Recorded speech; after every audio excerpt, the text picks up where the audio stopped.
Consequently, it states in 48:6.5 that even as mortals, so have these angels been father to many disappointment.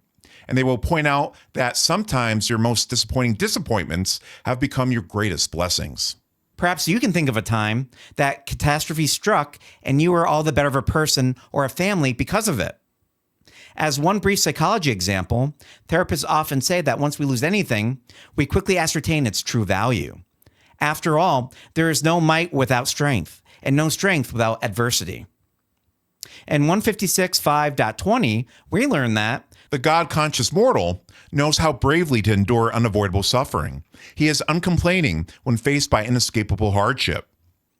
these hardships are not always environmental, financial, or even physical, and they sometimes represent more of a spiritual opportunity, such as those found in 159.5.11, stating, to return good for evil, to assert the will so as to become the master of the situation, to overcome evil with good, the positive and righteous method.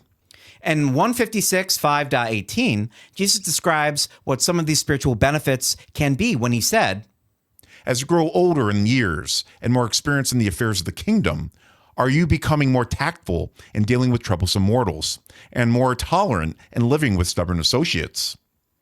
Tact is the fulcrum of social leverage, and tolerance is the earmark of a great soul. If you possess these rare and charming gifts, as the days pass, you'll become more alert and expert in your worthy efforts to avoid all unnecessary social misunderstandings. Such wise souls are able to avoid much of the trouble, which is certain to be the portion of all who suffer from lack of emotional adjustment. Those who refuse to grow up, and those who refuse to grow old gracefully. Notice how Jesus accepts the creaturality of growing old, knowing that it's something that we must do. This forecast is something surely decreed by the administrators of our superuniverses. However, we should not worry in 9.1.8 when the text indicates that the universe of your origin is being forged out between the anvil of justice and the hammer of suffering. But those who yield the hammer are the children of mercy. Christ Michael is known to be a being that shows the characteristics of the universal Father and the eternal Son.